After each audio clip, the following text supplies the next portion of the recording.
Assalamualaikum warahmatullahi wabarakatuh. Saya Serawati Rusdi dari Sains A, jurusan Biologi Universitas Negeri Makassar. Saya akan menjelaskan tentang sistem saraf. Simak video berikut. Sistem saraf adalah salah satu bagian yang menyusun sistem koordinasi yang bertugas menerima rangsangan.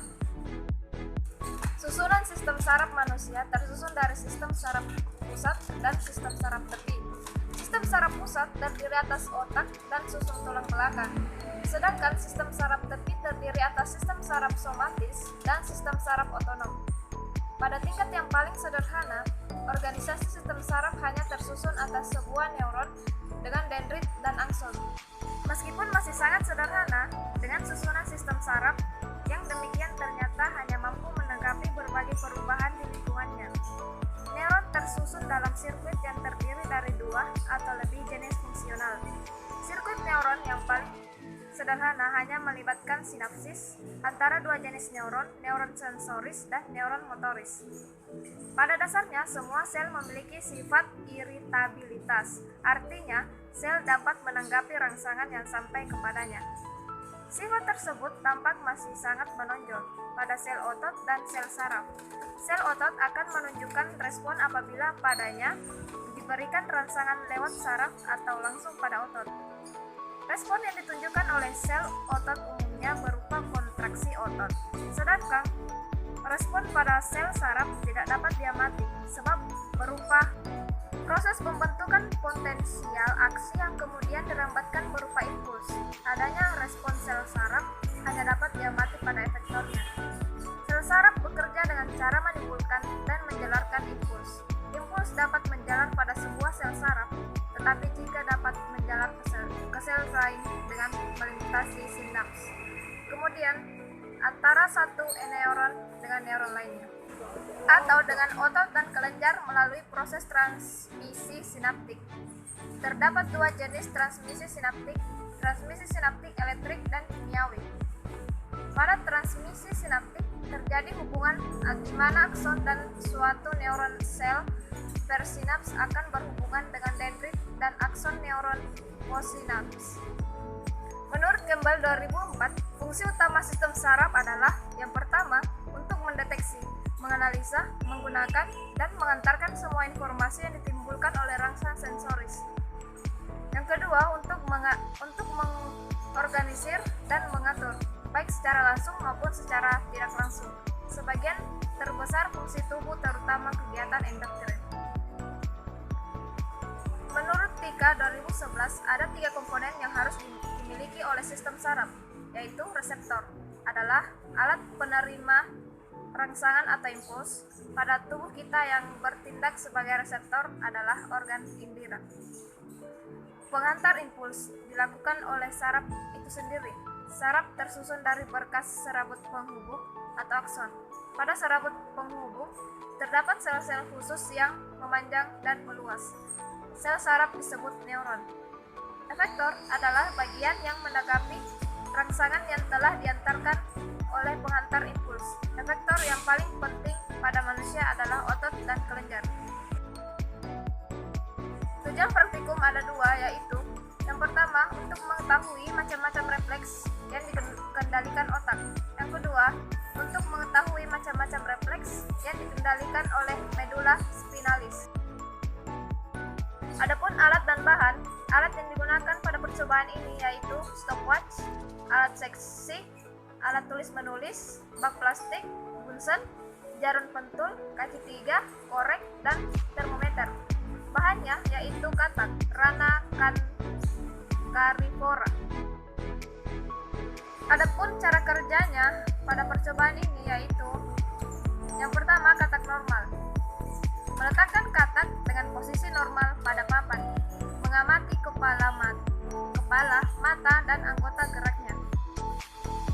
Menghitung frekuensi pernapasan per menit dengan cara menghitung gerakan kulit pada rahang bawah.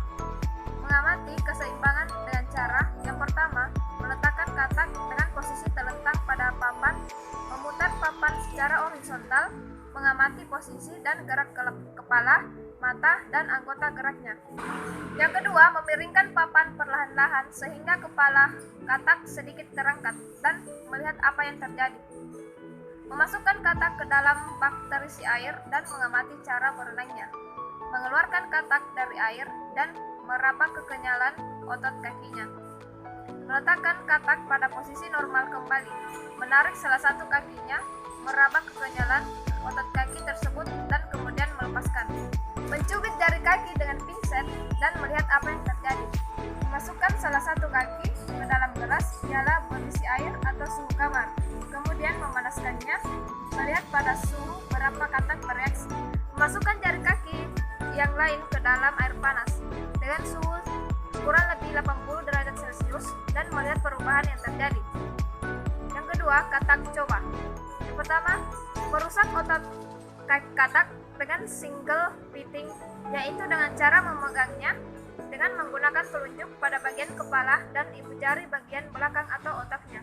Yang kedua, setelah itu menusuk dengan jarum pentul pada bagian kepala, kemudian menggoyangkan jarum pentul tersebut. Mengistirahatkan katak selama 5-6 menit untuk menghilangkan spinal shock. Meletakkan katak dengan posisi normal pada papan. Mengamati kepala, mata, dan anggota geraknya. Menghitung frekuensi pernapasan per menit dengan cara menghitung gerakan kulit pada rahang bawah. Mengamati keseimbangan dengan cara yang pertama, meletakkan katak dengan posisi terlentang pada papan. Memutar papan secara horizontal, mengamati posisi dan gerak kepala, mata, dan anggota geraknya. Memiringkan papan perlahan-lahan sehingga kepala katak sedikit terangkat dan melihat apa yang terjadi. Memasukkan katak ke dalam bak yang berisi air dan mengamati cara berenangnya. Mengeluarkan katak dari air dan meraba kekenyalan otot kakinya. Meletakkan katak pada posisi normal kembali, menarik salah satu kakinya ke belakang, meraba kekenyalan otot kaki tersebut dan kemudian melepaskannya. Mencubit jari kaki dengan pinset dan melihat apa yang terjadi. Memasukkan salah satu kaki ke dalam gelas piala berisi air atau suhu kamar, kemudian memanaskannya. Melihat apa suhu berapa katak bereaksi. Berikut hasil pengamatannya, yaitu yang pertama, katak normal. Posisi katak yang pertama, mata, hasilnya melotot dan bulat. Kepala hasilnya mendongak. Alat gerak hasilnya tungkai depan lurus dan tungkai belakang melipat. Yang kedua, frekuensi pernapasan, hasilnya 120 kali per menit.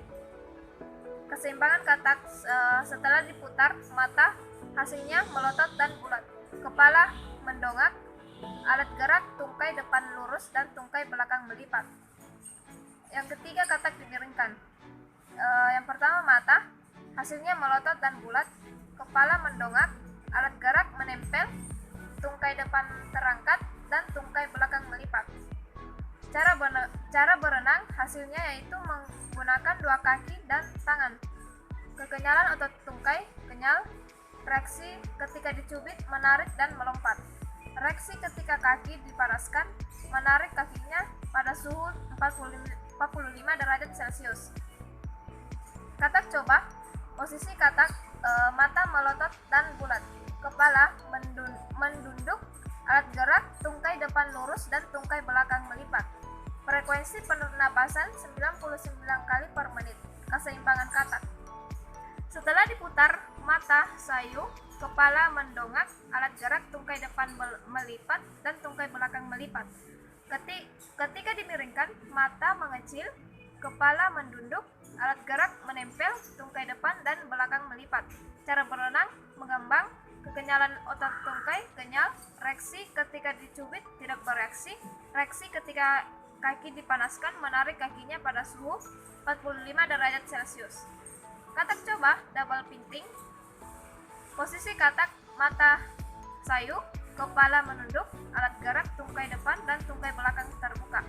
Frekuensi pernapasan 50 kali per menit. Keseimbangan katak setelah diputar, mata sayu, kepala menunduk, alat gerak tungkai depan dan belakang terbuka. Ketika dimiringkan, mata sayu, kepala menunduk, alat gerak, tungkai depan dan belakang lurus atau terbuka. Cara berenang tenggelam, kekenyalan otot tungkai kendor.